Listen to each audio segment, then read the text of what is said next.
Alright, and we should be live. Gonna work on Ghyrson some more. At this rate, we're probably still gonna be working on him tomorrow when I first start streaming, so. But let's try and get a few more cards out of the way. Yeah, there's good old Ghyrson on my screen. Just in case I randomly forget what he does all of a sudden. It can happen. I can randomly forget what the cards that I put in this deck for very specific reasons do, like the actual commander. If I can forget any of the other cards, why not him? So we need a little over half the deck, like half the cards for the deck right now, cut. The question becomes, which ones are we actually going to get rid of? And then maybe add in like a couple of like big card draw spells just to give him some good card advantage. Add in like I said, I'm pretty sure Stroke of Genius is not incredibly expensive. If it is, then we'll add in Stroke, but with the option to replace it with, like Blue Sun Zenith or even the Score, I think it's called, the one from Streets of New Capenna, or even Mind Spring.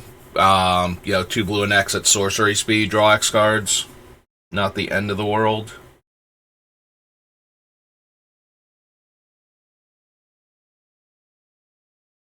Yeah, I keep coming back to the do I want to cut the ways to clone Ghyrson. It does add to the damage significantly, but I'm really not thrilled. Like, I don't know. How many other good things do we have to clone? We have like the Nivs. I guess Inferno Titan's not terrible. We would get the ETB trigger off of that. But I don't feel like, spending all that mana to copy one of the pingers or one of the creature token makers. I don't think.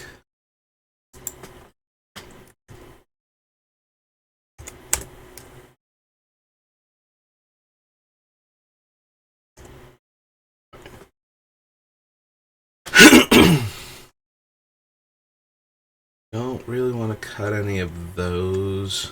I want to cut a lot of things now, unfortunately, is the problem, so this becomes one of those, like, well then what do we cut? Maybe it's Prophetic Flame Speaker. Like, he's okay. He gives us a few more cards. A lot of the time, if he can get through. If he can't get through, then he's just, like, a 1-3. He does do, like, 6 damage to a blocking creature if it gets in his way, but it's still going to be a trade most of the time at 3 toughness. Like, he can only kill 3 toughness creatures with Ghyrson backup on his own without dying. Or I mean, he can kill, like, up to 6 toughness, but they only have to have 2 power for him to live, so we can probably go ahead and cut him. We'll use other things for card advantage anyway. Make Mischief. Weaver, we can probably cut the Weaver. It can only deal damage to creatures. And we have a handful of cards that can deal 1 damage to any target. And I would rather, if it's only going to do players or creatures, like one or the other, I'd rather it be players, I think, so that we can actually win the game. We have a bunch of ways to deal 1 damage to opponent's creatures, so I'm not overly concerned about that. Whirler, Tetsuko, Electrostatic Field.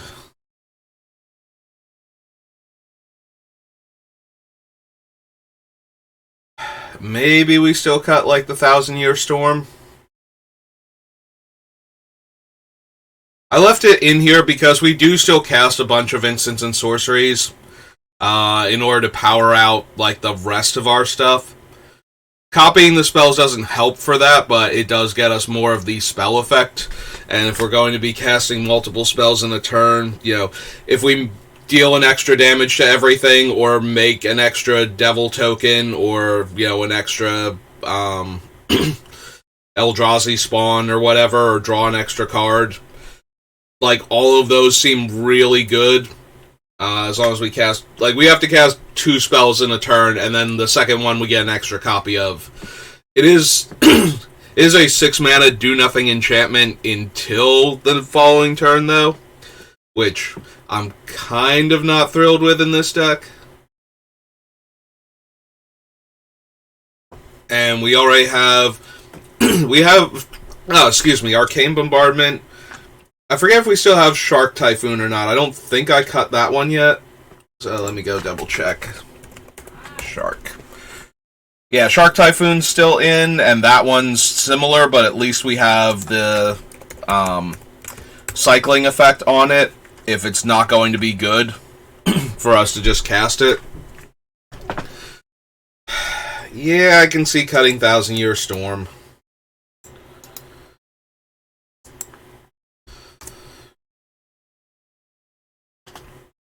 Like, we don't necessarily have to cut the 2 actual Storm cards, but Thousand Year Storm is not essential to the deck.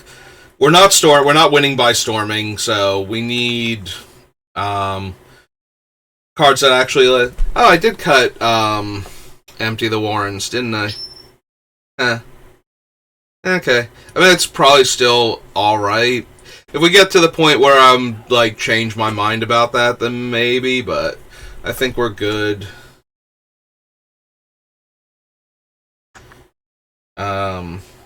Without it.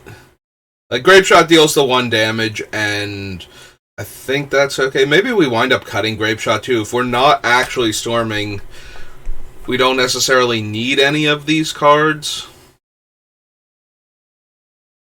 Like I said, we can still cast like 2 or 3 spells in a turn, and then they do things, but maybe they're just not doing enough, like... I'm thinking, like, if we cast 3 spells in a turn, and we cast, you know, the Grape Shot, then we get to deal 4 damage, divide among 4 targets, or the same target 4 times, and Ghyrson triggers and everything, but...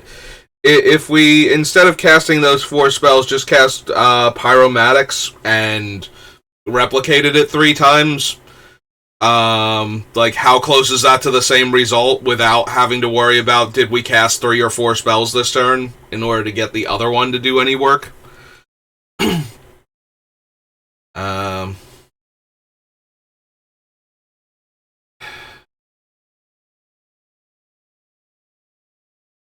Like, it does add a lot. If we can cast the other spells in the turn, it adds a lot more damage for 2 mana.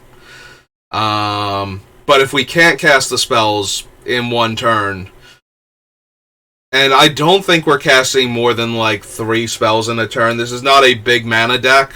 Like I said, I'm expecting to have somewhere in the neighborhood of, like, 6 mana consistently. And then, you know, more so sometimes, but... We're not running a ton of, like, card draw. We're not running a ton of ramp. So I think 6 mana is, like, a reasonable amount to expect to have, you know, by, like, turn 7 in the game. So, with what artifact mana we do have. But I'm not expecting to have, you know, like, 9 mana by, like, turn 10 or anything. Unless we're flooding. So, and we don't, like I said, we don't have a ton of ramp, we don't have a ton of fast mana, we're not running, you know, we have Soul Ring, but we're not running, like, Mana Crypt and Mana Vault to chain into our other expensive artifact mana sources, so that way, you know, we have a, like, turn 4 Gilded Lotus consistently with, like, mana left over. So, if we're not doing that, like, I don't know that I want these Storm cards as much. Because we're only going to be able to cast, like I said, like, 2 to 3 spells in a single turn. And then we have to want to cast all of those spells in a single turn, and we can't, like, hold off on the instants, because then they won't add to the Storm count. We have to do them sorcery speed to get the Storm count up for Grape Shot. I suppose I don't have to cut it yet. We can get, like, way closer to the total cuts, but yeah, I think Thousand Year Storm can go. I think that one's a little less impressive than some of the other 6-mana enchantments we're running, so. At least in this deck. I think Arcane Bombardment and Shark Typhoon are doing more. So is Metallurgic Summons, if I'm being honest. Like, the extra effect we get from casting a spell with any of them out is way more than... Like, we don't even get an extra effect when we cast one spell with Thousand Year Storm. We actually have to cast the second one in order for it to do anything. So, we can tap out for Thousand Year Storm, have it survive the whole turn cycle, and then if we don't have two spells we want to cast in the same turn, we don't even get anything out of this. Whereas if we have a spell we want to cast for like any of those other 3 enchantments, we actually get the secondary effect of it immediately. So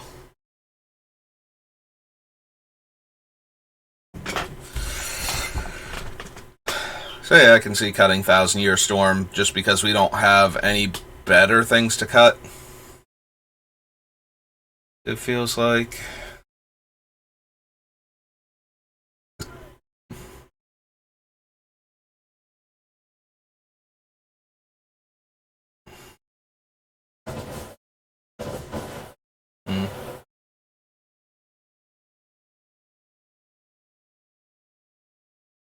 Yeah, maybe I don't need Loyal Apprentice making the a singular 1/1 flyer beginning of combat if I have our commander out. Yeah, I can see cutting that one.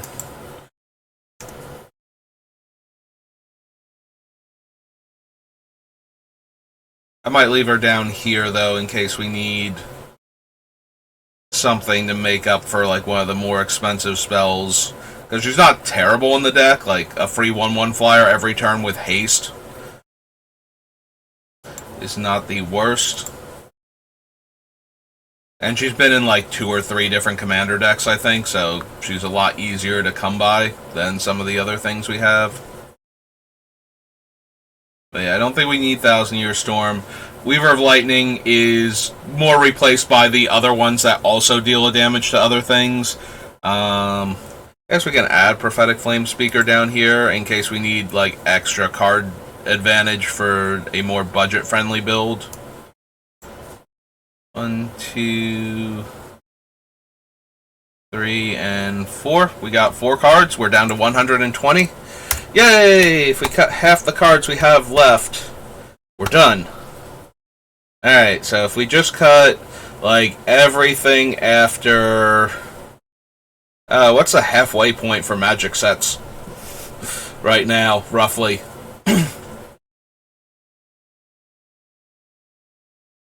I don't even know. We'd have to cut at, like, I don't know, Zendikar? Like, original Zendikar, maybe? Somewhere in that range. That would be our halfway point between when Magic started and where it's at now, and that should leave us at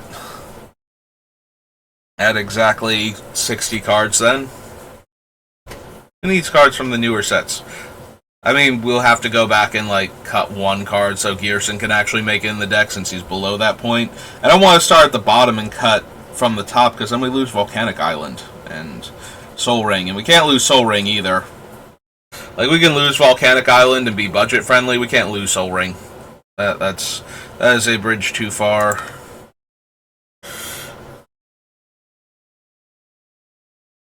I keep coming back to wanting to cut.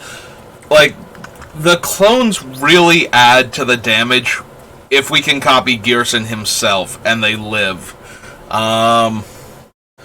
You know, what 1 damage getting 2 damage added to it, 1 damage getting 4 damage added to it. Every single time we deal 1 damage, seems like we could kill a lot of players a lot faster if we had more Ghyrsons. Like, that seems like it's exponential versus, you know, additive for the damage dealing capabilities. So I kind of want to keep them. I don't think they're essential to the deck.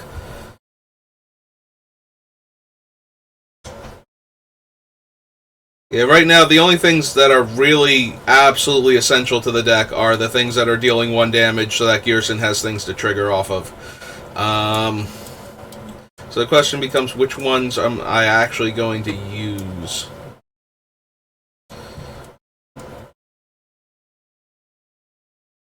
Does 1 damage to the player planeswalker attacked, and Cavalcade is also that. Where's Cavalcade? Versus Raid Bombardment. Like, Raid Bombardment is 3 mana. Oops, did I go? Oh no, there it is. 3 mana. Creature with power 2 or less attacks. Deal 1 damage to the player planeswalker attacked. And Cavalcade of Cavalcade of Calamity. Is 2 mana. Power 1 or less. Deals 1 damage to the player planeswalker attacked. So Cavalcade is the better one out of the two.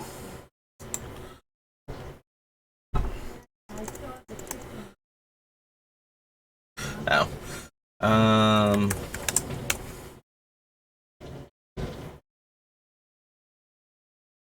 for the most part, like, we don't have a lot of creatures with 2 or more power that we'd be attacking with.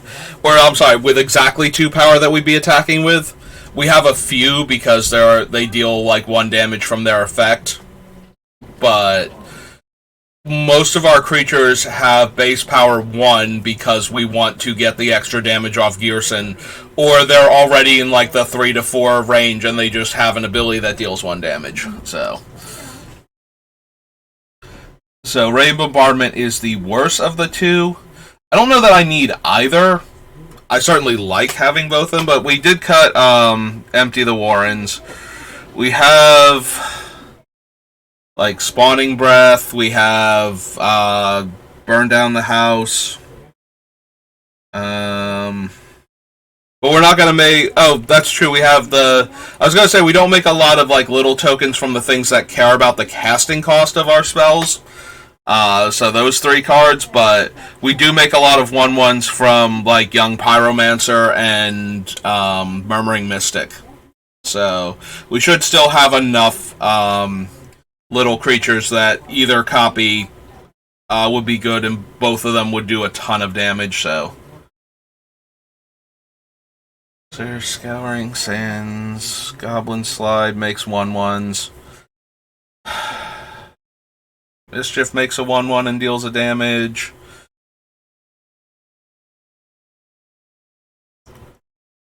Blazing Volley, Soulscar Mage. Kalani's Summoner makes a bunch of 1/1s.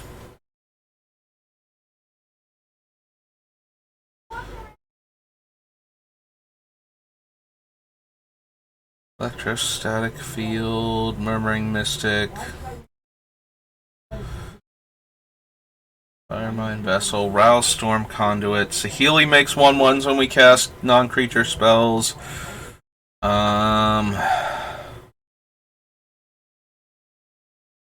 Delicate Exploration. Maybe we can cut Toralf. Like I said, he's really good if we can overkill by exactly 1 every time. Like if we can get it to like down to 1 toughness by dealing 1 damage to it, and then we get to deal 2 to it, which gives us 1 excess damage, which we can then deal to, like another thing, like preferably like a 2 toughness creature, and then so we deal it 1, and then we shoot it for 2, and that's 1 extra, and we can keep chaining for a while. But I don't know exactly how often we're going to be able to set that up, so maybe we do just get rid of it. Maybe we get rid of Magic Missile too. It doesn't draw us a card, and it doesn't hit everything. And I think those are the 2 things I most care about in my damage divided spells right now. Is that they either deal the 1 damage, so things like Neonate, like not even damage divide, just spells that are dealing damage and can deal like 1 point to a bunch of different things. I would either want to draw a card, so Electrolyze, Neonate's Rush, Blind Blast, Flare, or I want it to deal like 1 damage to everything, End of the Festivities and those other 2 that we added in to give us more of that effect. So think we can cut the magic missile. I had it in here for the longest time because it can't be countered, so even through a lot of other things, we can get the 1 damage going. But we need cuts, so I think that one can go. Maybe the Inferno Titan can go too. I do like Inferno Titan because it re-triggers every turn, and that's a lot of damage. But if we get rid of the Inferno Titan, we have a much better chance of getting rid of Boots and Greaves, because we don't need like 1 big creature to have haste and be protected anymore. That drops us down to the 3 Niv Mizzets, and we might wind up going down to 2 Niv Mizzets. I might cut the middle one, because I like the 2, like the original one and the newest one. Well, not the newest one, the one from 3rd Ravnica set, I think are the best Niv Mizzets for this deck. Like, the middle one is okay, but not as good. So if we cut the Inferno Titan, that makes me feel a lot more comfortable about getting rid of Boots and Greaves. Because then the only thing I super care about protecting would be Ghyrson himself. Like, Inferno Titan is way better when we can give it haste. So, and if we cut Inferno Titan, we can probably cut the middle Niv Mizzet too. And then, like, most of our guys are really tiny and relatively cheap. So, killing them is more, they're getting caught up in, like, AoE wrath effects, more so than that they're likely to get killed by targeted removal at that point. Like, they'll still die to target removal, but it'll be because, you know, we're stacking so many things that you have to spend the removal to try and stem the bleeding at that point, rather than, like, Inferno Titan is just like, I'm a big dumb creature that has the potential to deal a massive amount of damage in a single turn. So if we don't give that thing haste, we're paying 6 mana for an Arc Lightning, because that thing will definitely eat a targeted removal spell unless, like, you know, dozens scarier things are already on the board.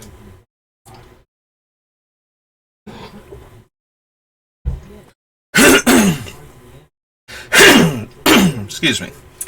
So we get rid of Inferno Titan. Then yeah, I think we can get rid of, like, Boots and Greaves. We can put Inferno Titan down here, though, as a potential replacement for some of the more expensive cards in the deck.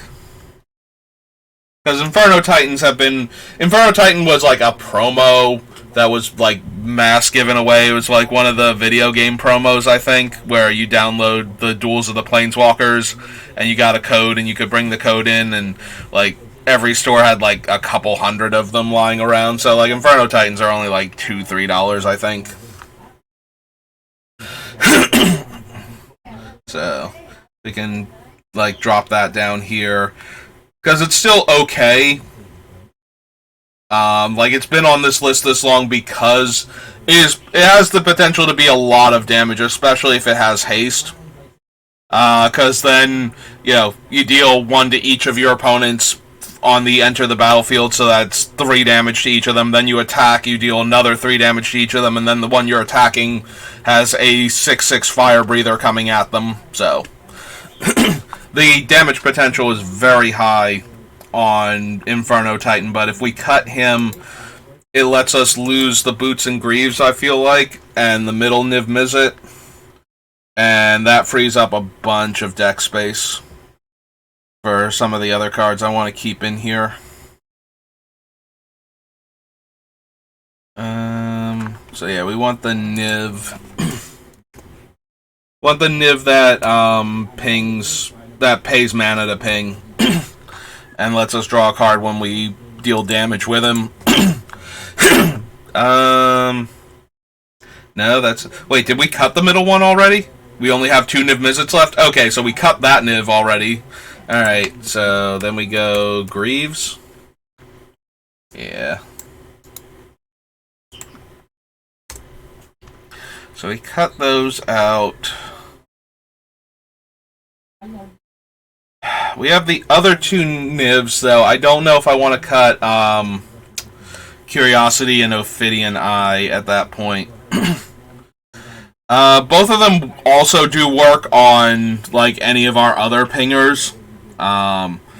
We deal damage to an opponent and we get to draw a card.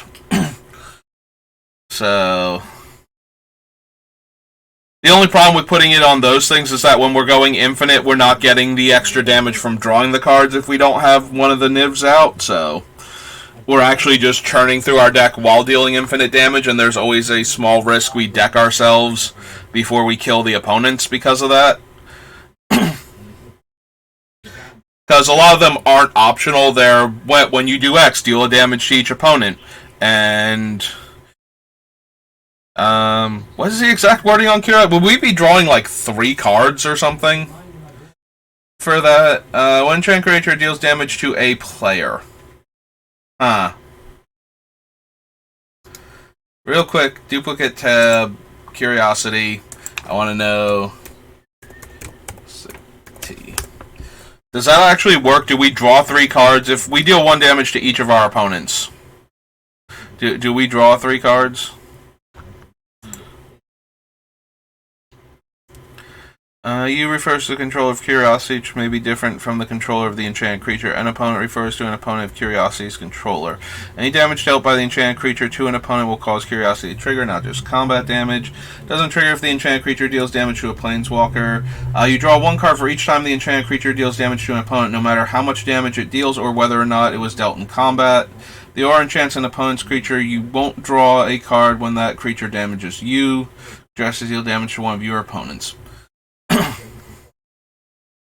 An enchanted creature deals damage to an opponent.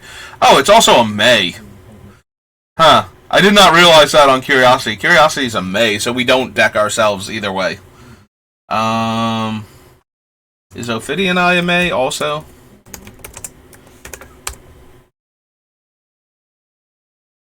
Enchanted creature, you may. And this one has even less rulings on it. It doesn't even bother with all the other stuff that Curiosity had on it. I think that you draw multiple cards if, like, we put it on one of the things that deals 1 damage to each of our opponents. Because we would be dealing damage to 3 different opponents with the creature Curiosity is enchanting. So I think it triggers 3 times.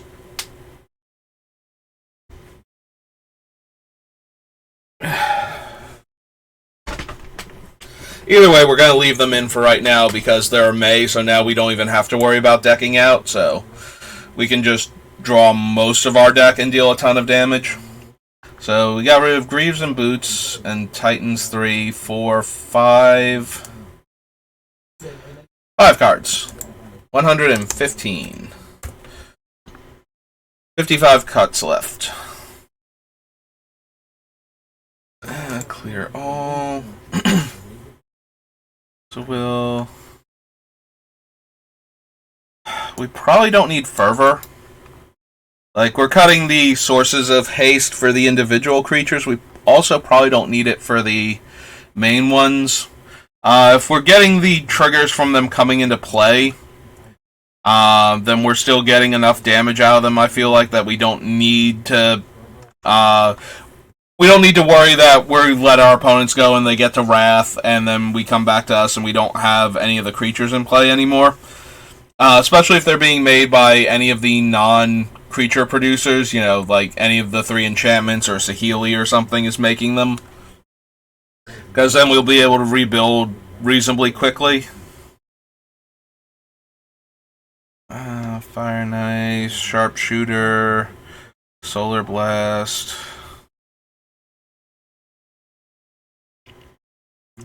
Still kind of want to keep Skull Clamp.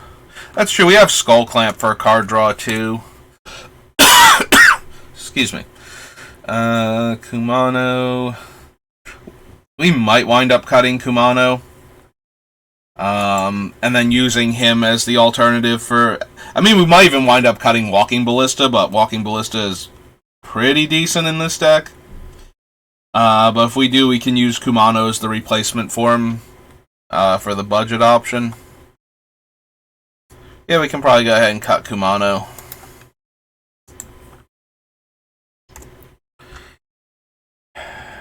Overblaze. Electrolyzed Electrode. Nib Mizzet.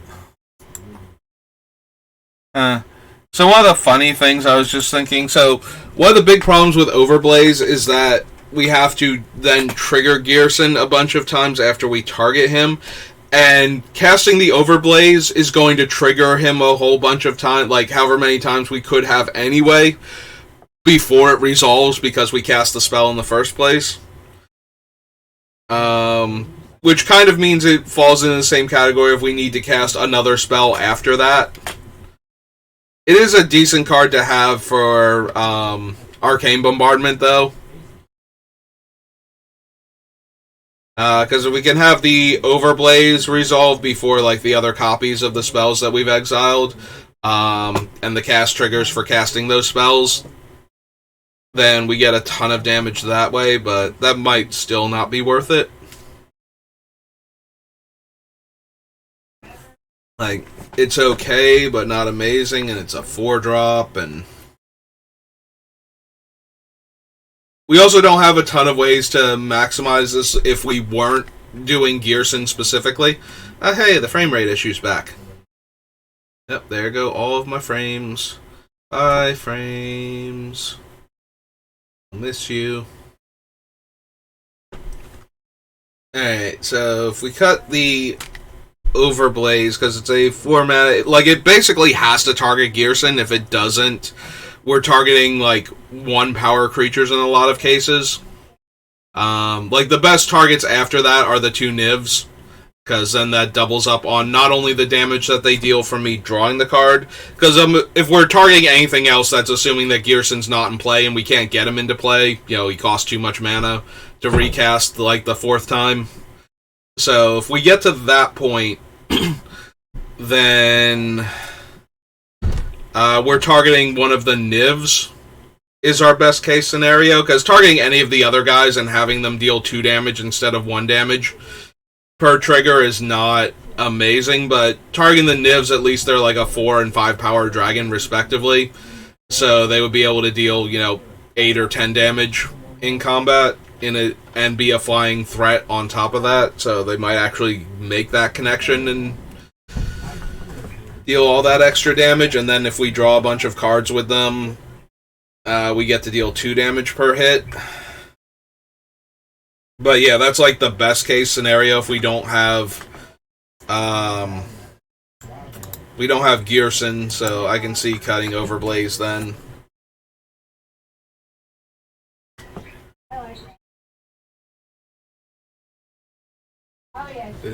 Coalition, Needle Drop, Light Sickle I want to try and keep.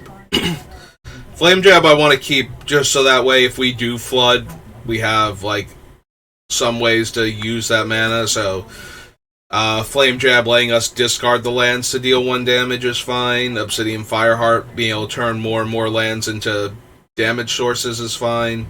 The other thing, the Walking Ballista itself, being able to sink 4 mana into it. Trickery, Born of the Gods, Satyr Fire Dancer, Scouring Sands, Goblin Slide, Tremors, Make Mischief, Summons, Disallow, Walking Ballista.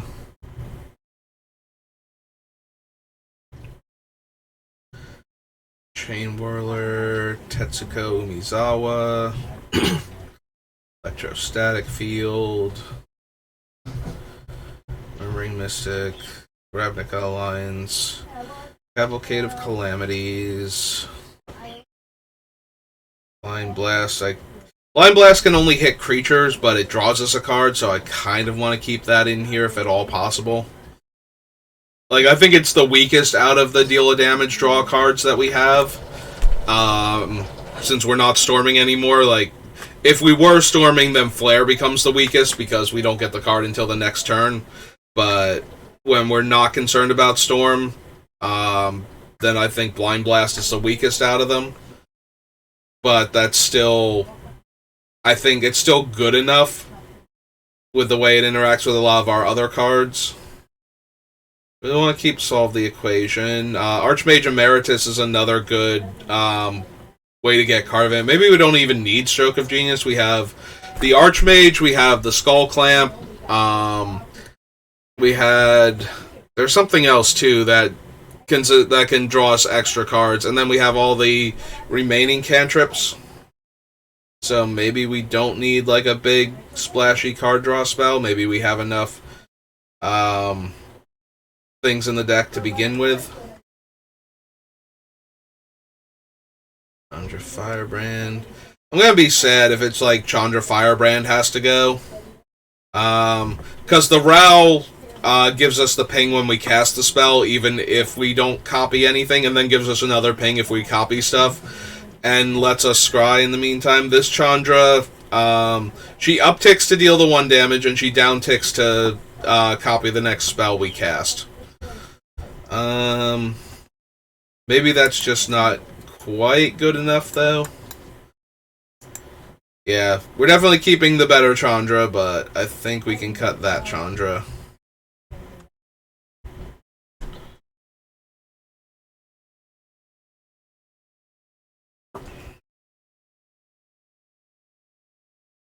I feel like these two are in the same set for some reason. Maybe they're not, but maybe they aren't. Maybe this one, because maybe M21 was the elemental set. So, but I could have sworn that the mid-level Chandra, because she makes elemental tokens, was in the elemental set too. Like this was the set that had the 3 Chandras in the cycle. I feel like one of these 2 cards is in the wrong set, and I don't remember which one it is. And I could be wrong about that, but the more I look at that, the more I think, shouldn't they be in the same set? Like, why are they separate?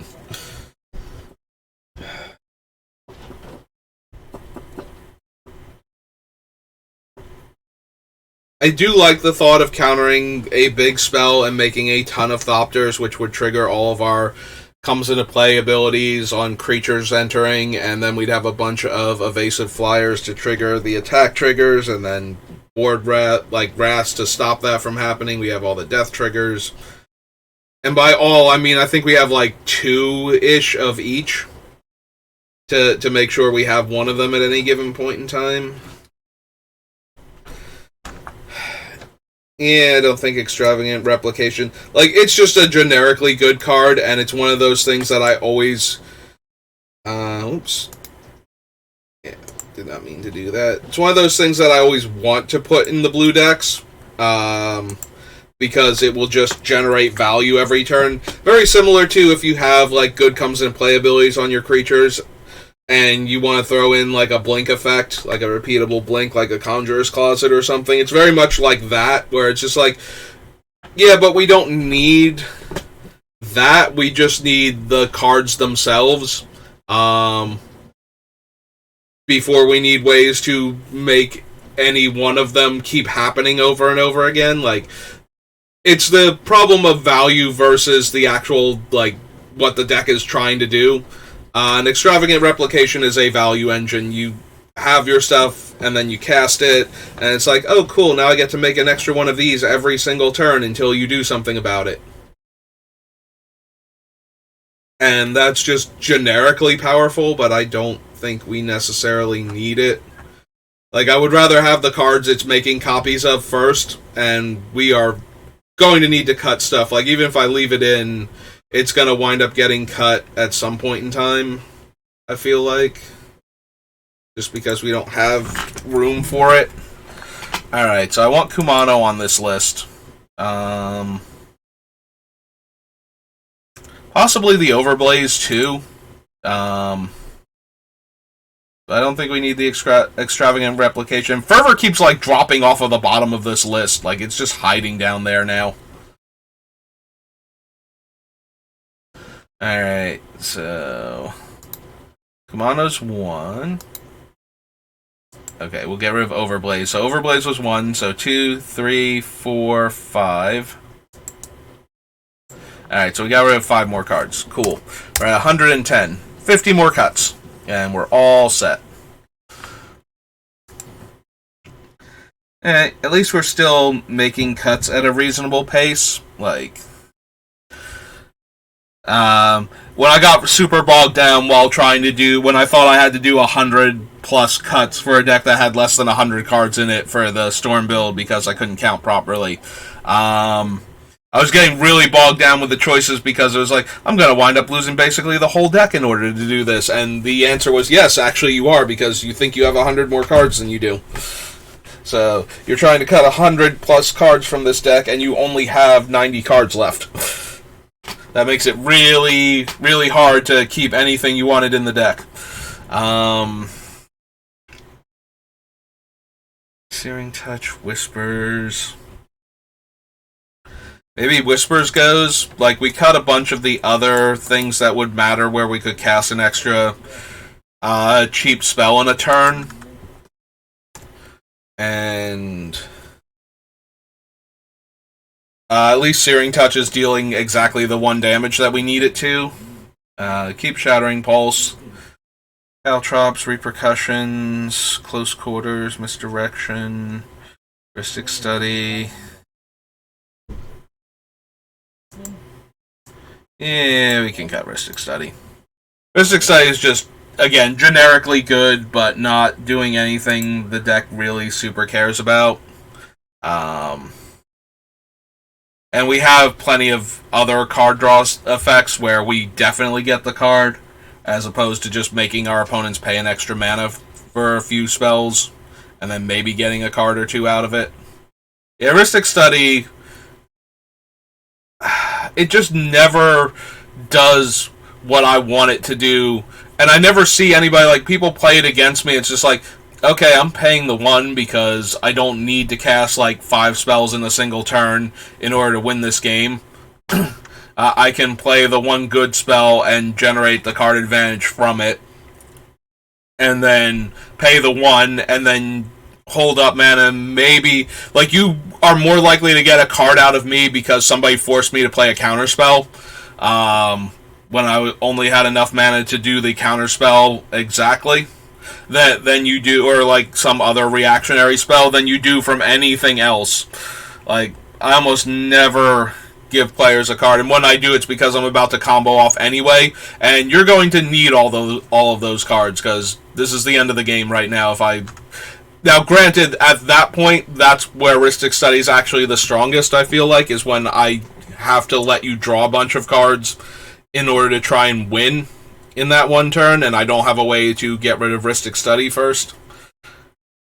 But I feel like Heuristic Study is just one of those, oh, it's going to draw me a ton of cards, I jam it in my deck. It's like, no, it's going to make your opponent pay a bunch of mana most of the time.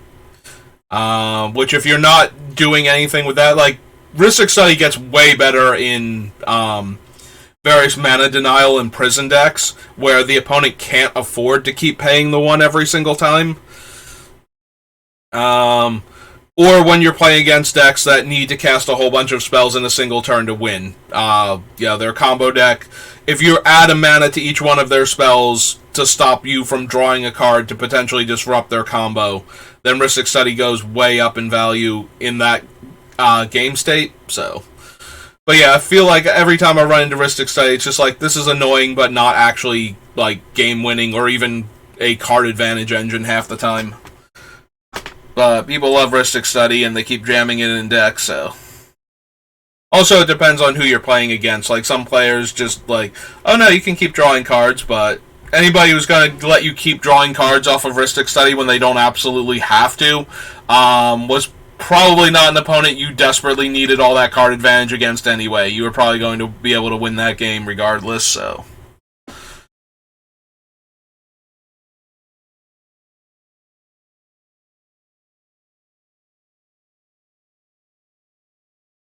Blazing Volley, Soulscar Mage, Firebrand Archer, Talani Summoner.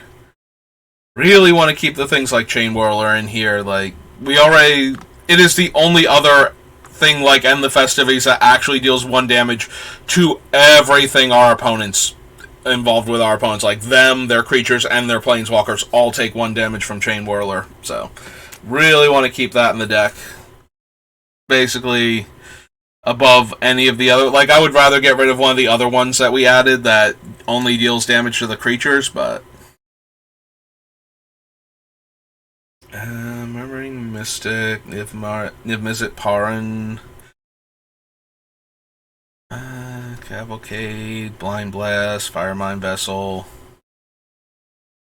I keep coming back to wanting to cut the clone effects for Ghyrson. 1 second.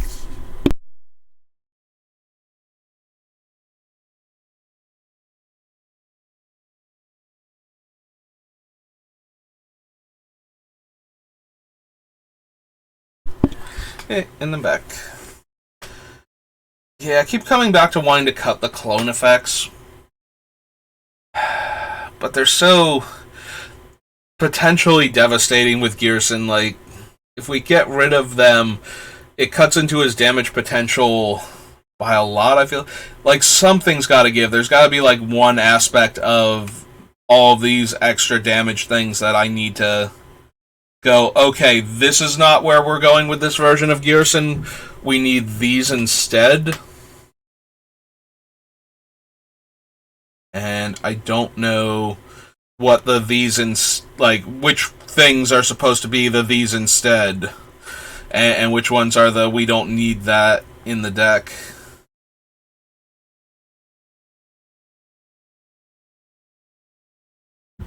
Because I feel like if we cut the Creatures Comes Into Play Matters cards, we're going to look like the Storm deck without the actual Storm cards, which might even somehow be better if we're just focused on Ghyrson doing a ton of damage and not trying to play all these like cantrips and mediocre cards in order to get our Storm count to critical mass, so that way we win the game in one big turn.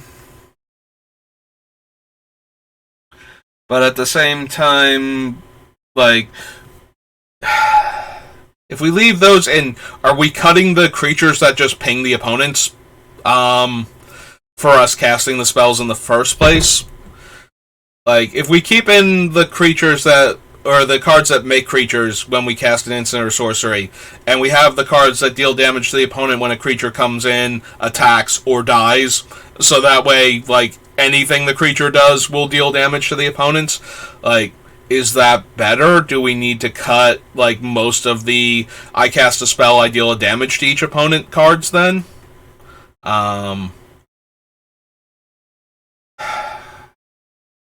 Like, that would seem so weird to me and slightly counterintuitive. But I don't know that we have room for all of them, is the thing. Like, we need, what is it, 50 more cuts? Yeah, we need 50 cuts. So we have to cut some combination of the spells that trigger these effects and the effects that are getting triggered, and some of the side stuff that is helping us either not die in the meantime or draw a bunch of cards so we can keep going. So, like, I'm not 100% sure which subsection I actually need to get rid of. Yeah, if we cut the creature token makers, I feel like that makes the deck look too much like the Storm version, but maybe we just get a better version of the deck than the Storm version if we do that. If we're less concerned about casting a whole bunch of random cantrips and just focus on dealing the damage to the opponents whenever we do something.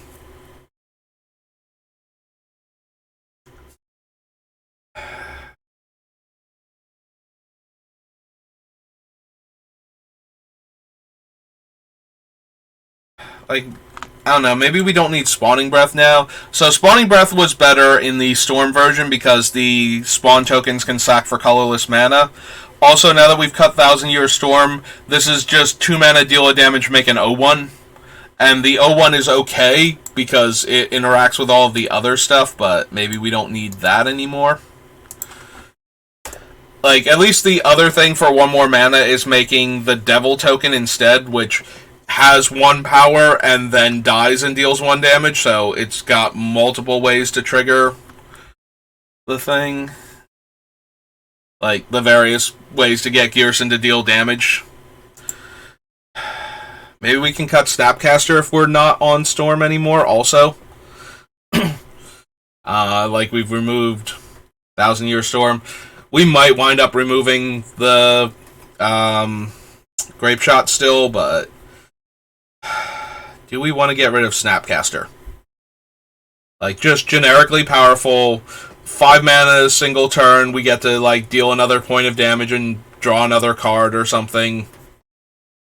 Because when we cast Snapcaster, like, 5 mana, we can cast any of our 3s again, or less. So, statistically speaking, if we cast Snapcaster, we're going to cast a spell that deals some amount of damage and probably draws us a card. So, maybe we want Snapcaster still.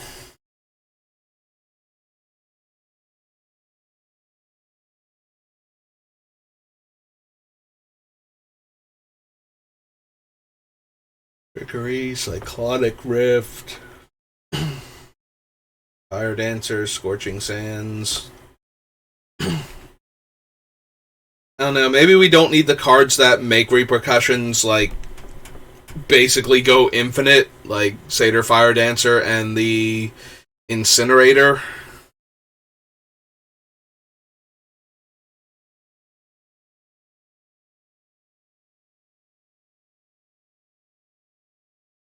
But at the same time, it feels like if we leave those in and we get repercussions, we just win sometimes. Because it will deal so much damage to the opponent.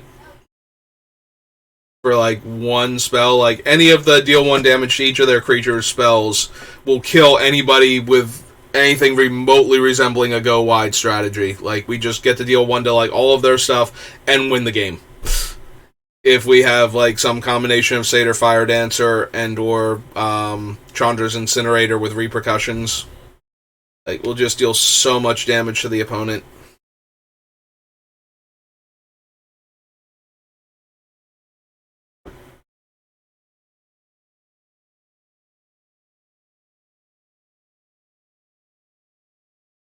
I mean, the Incinerator does more. Because this one we have to deal the 1 damage with an instant or sorcery. The Incinerator is just non-combat damage. So that's way easier to keep triggering. But we deal 1 to the opponent with anything. That lets us deal, 1 to their creature, which then lets us deal 1 back to them, and the 2 from Ghyrson, and on top of each of those ones with repercussions. But maybe we don't need the Fire Dancer. It adds a ton of damage, but the Incinerator adds more.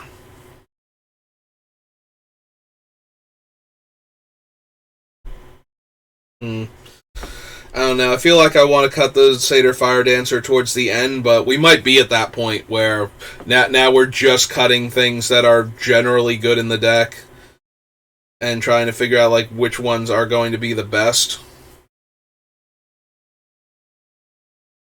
Oh, Soul Scour Mage.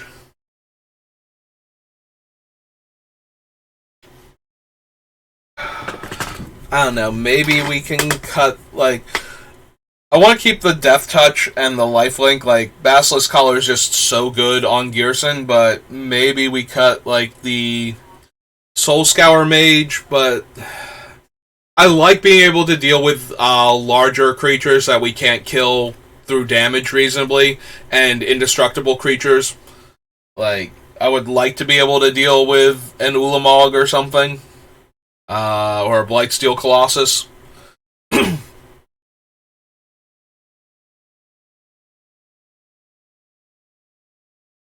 And I don't think we have... Like, we can bounce them, but they have to be targetable at the time. Like, if Boots or Greaves wind up on them, or something, or whatever, then we can't actually...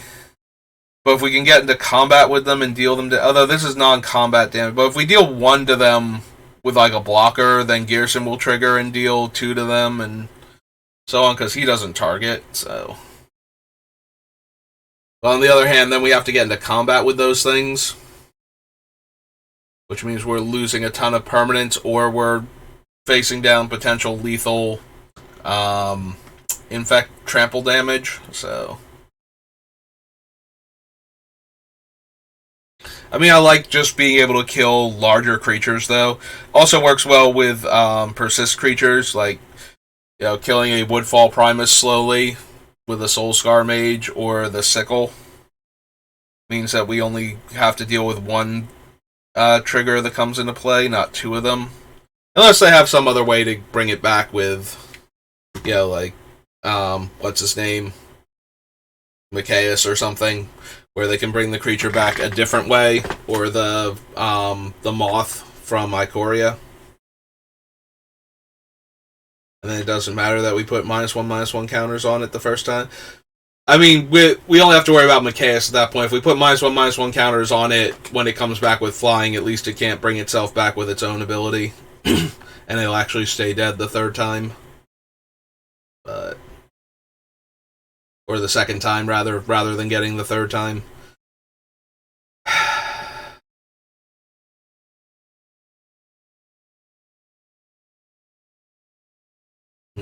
I'm starting to think maybe I want to cut the one, like the 5-drop counterspell that makes a ton of creatures. Maybe that one can go. Form Hellkite, Arcane Bombardment, Witty Roastmaster, you're a Recruiter. You like me some Staff of Nin. We might be able to cut the Staff of Nin, though. Like, we have other things that let us draw extra cards, and it's a 6-drop, and it only pings, like, once per turn cycle. We're falling back into that same category, and it only pings once per turn cycle type of deal. But it does let us draw a free card every turn once it's out, so... I'm hesitant to cut it, but I'm hesitant to cut a lot of things, and we need a bunch of cuts, so... But yeah, I think maybe we get rid of Access Denied. Oops.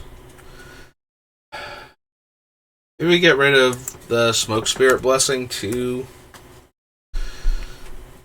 Red and X, choose X creatures and make aura tokens attached to them, and the auras give, when this creature dies, it deals 1 damage to its controller, and I make a treasure. Yeah, I think that might be... Like, we already have way more than enough for if our opponents are going wide with creatures, that I don't think we necessarily need this on top of it. That's 5 more cards in this pile.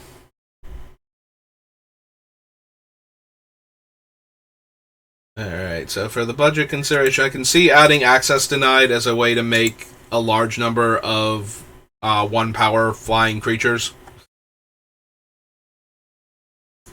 And as another counterspell in the deck, if we need to replace, like, you know...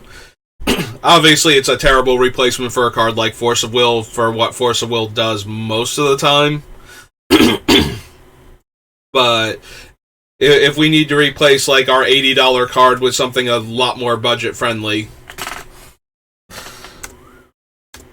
Alright, so this is 105 now, and we clear this off. Okay. Soul Ring, Volcanic Island, Desert, Mana Drain, Flare, Merchant Scroll, Force of Will, Mystical Tutor. I'm wondering how many, like, very specific situation instant and sorceries we have that we would need Mystical Tutor now. Because I don't think there's any one. Like, originally Mystical Tutor was in the deck because it gets Grape Shot or Empty the Warrens in the Storm version. So it gets the exact card we need to actually win the game with the Storm count. Or, like, another card that will help us go off in the meantime, especially if we're storming. Like, we cast that for 1 mana, then we cast a card draw spell to get that card into our hand, and that just keeps adding to the Storm count. Since we're not concerned with Storm count, I'm wondering if we don't... Like, if the tutors are redundant here for grabbing the instants and sorceries. Like, we don't need any specific one that badly. And now that I say that out loud, like, we might be in a position, like, we need some number, like, the instants and sorceries are all good, but no individual one is so important to what we're doing that we desperately need to be able to go get it, in order to win the game. Like, the other version of the deck, we absolutely needed to be able to get, like, a Grape Shot or an Empty the Warrens, like, right then and there. Although I think we wound up cutting the Empty the Warrens because we cut a lot of the creatures comes into play matters thing. So yeah, we just need to be able to get Grape Shot at the top end of the storm count, so that way we could finish the game. But maybe we don't need them in this version because there's no one instant or sorcery that we desperately need to get in order to win the game.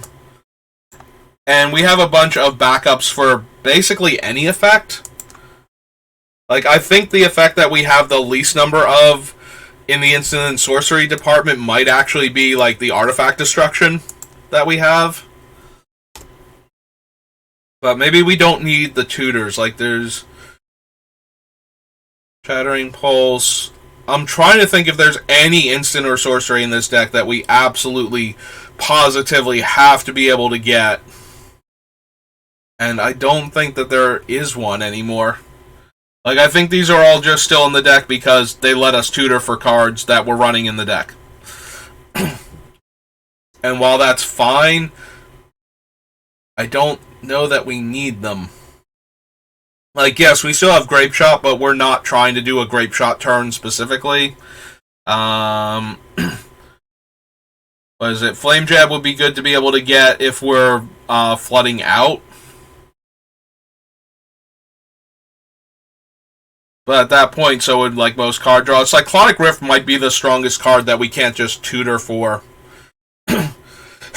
Followed by probably, like, something like End the Festivities, when we have enough other ways to punish the opponent for taking damage.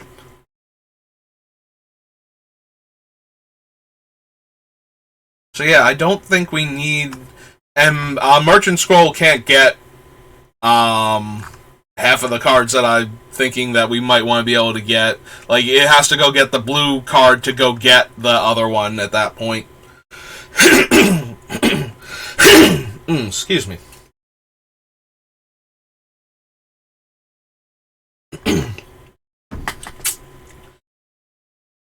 So maybe we can cut all three of these things.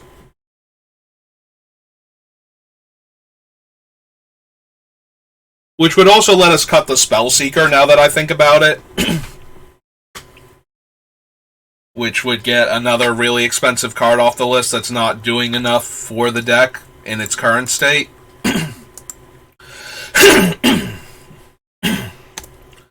So, yeah, okay, I can kind of see that.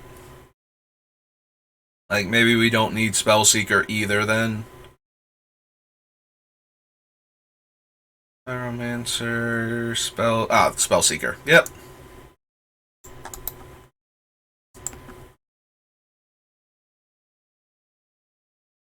Yeah, out of all of these, the only one I would super want to make sure... not even make sure. The only one I would super want to have... Sorry, I get kind of lost in thought, and then I start using the wrong words. The only one I would want to have access to if we don't have, like, some of the money cards, might be, like, Solve the Equation to go get one of our other interactive spells if we have to cut one of the more expensive ones from the deck for budget considerations. I might recommend Solve the Equation for its ability to go get the other ones. The downside is then your opponent knows you have that particular piece of interaction, so... Alright, so that was 4 cards cut. That brings us down to 101. Alright, 41 cards left. But we are getting close to time. So... I think that's going to do it for me today. I gotta get ready for work. But yeah, so we got Ghyrson down to 101 cards, so 41 more cuts, so tomorrow's my day off. Hopefully we will finish him, and I will actually like the deck this time, as opposed to last week where we finished the Storm version, and I kind of looked at it and went, yeah, it's done, but, you know, was not thrilled at all with the build. That is still the set, like, the deck build that I'm least proud of, okay with. You know, like, a lot of times I'm done with the deck and I'm like, yeah, I would build this and play with it. Or if it was not such a monumental thing to build any given deck any point in time now, to, like, get to all of the cards in my collection and go through them, to pull out the cards, I would have already built most, if not all, of these commanders that I've done on stream. But the Storm version of Ghyrson, I just look at it and go, yeah, this feels like I failed. I'm not thrilled with this deck, and I don't think that if I built it, I would be happy playing it. So I'm really hoping that this version of Ghyrson turns out much better, and so far, so good. But yeah, that's going to do it for me today, so thanks for watching, and have a good rest of your day, and I'll see you next time.